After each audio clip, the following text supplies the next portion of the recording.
minutes, actually. I want to start with my own starting point, because what I believe is that there's something happens in your life that triggers you to go one direction rather than another, and that we should be offering more people more chances, what I call trigger points, and encouraging them to engage in active society. My own came when I left university, and my father said to me, "Are you going to volunteer?" I was pretty naive. I didn't really know what that meant, but it's easier to say yes than to say no. So I said yes, and he said, "You should go and see someone called Yogi Bear." It's true. He was the development officer for the Association of Jewish Youth. And on Monday nights, I used to go to the Clapton Jewish Youth Centre and work as a volunteer youth worker. I want to share one little experience, because I was getting young people to visit old people in their homes. Probably impossible now with child protection and all the other legislation. But nonetheless, I thought it was a really nice thing to do. And one evening, I turned up, and two 14-year-old girls were smiling from ear to ear. So I said, "What's made you so cheerful?"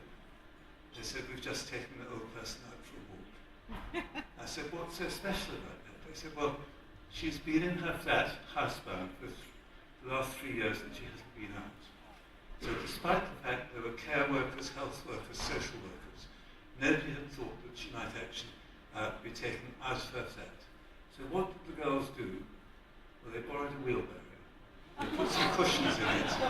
They carried her down the stairs, and they took her to the shops. And then they went home with her afterwards and had a cup of tea with her. That's what I call social entrepreneurship.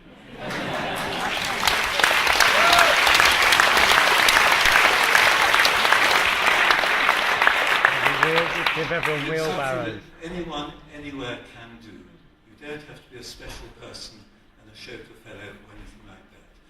And we need more people like those two girls. And maybe that was a trigger point in their lives, and maybe they went on to do some amazing things.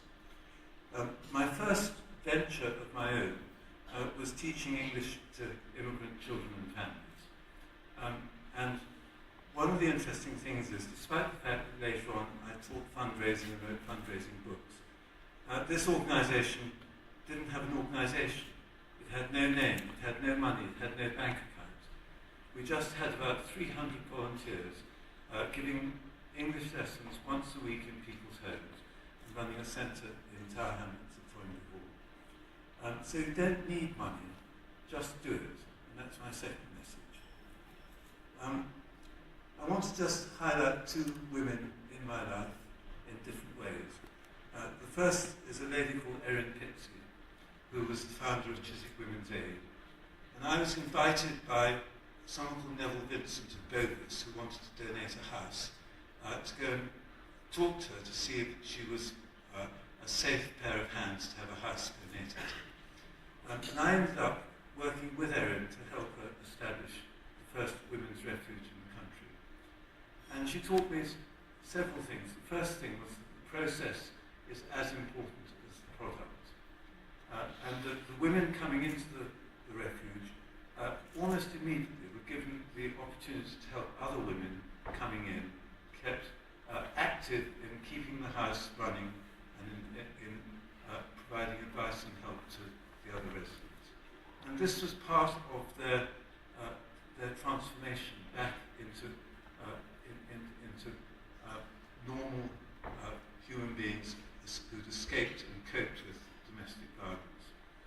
And it, I think, left in me an idea, the prepositions of social change. Social change is not to people or for people. It is by people or with people.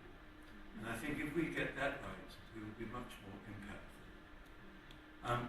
I also just reflect that whenever we went to fundraising meetings, she took along women and their screaming children. Because she said two things. She said, I want the funders to know who they're turning down. And the second was quite practical, that she would stand a better chance of getting the money if she did that. The other woman is my wife, Dame Hilary Bloom, who's here tonight. And together we actually launched the fundraising training for the Directory of Social Change to coincide with her publication, her book, Fundraising Comprehensive Handbook. Because I said to her, what's the publisher going to do to mark the publication? And we didn't actually know. So we set up the first fundraising training together, and were completely blown over by the demand for it, and that was the sort of starting point for the Directory of Social Change as a centre of expertise in fundraising and other things. And I just remember that we baked the cookies for the workshops, and our fathers did the registration in the morning. It was a very homely thing.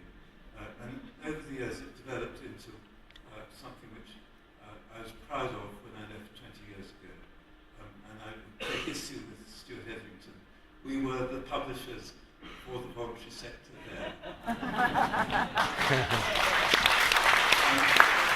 And then just another thing that Hilary did was that she was a lottery commissioner, and she handed me a brochure that said, I don't know how she come across it, do you want £100 million? Well, I think the answer to that is a no-brainer. Of course I want £100 million. And what we did was we got together a group of people to bid for this sum of money from the Millennium Commission. And we found it unlimited to make awards to individuals, like those two girls I talked about, to give more people the chance to be absolutely terrific. And I think tonight we've seen some amazing projects, and underneath and behind those projects has been an individual with drive, passion, imagination, ideas, commitment, who's created something out of nothing. So to me, the voluntary sector is not about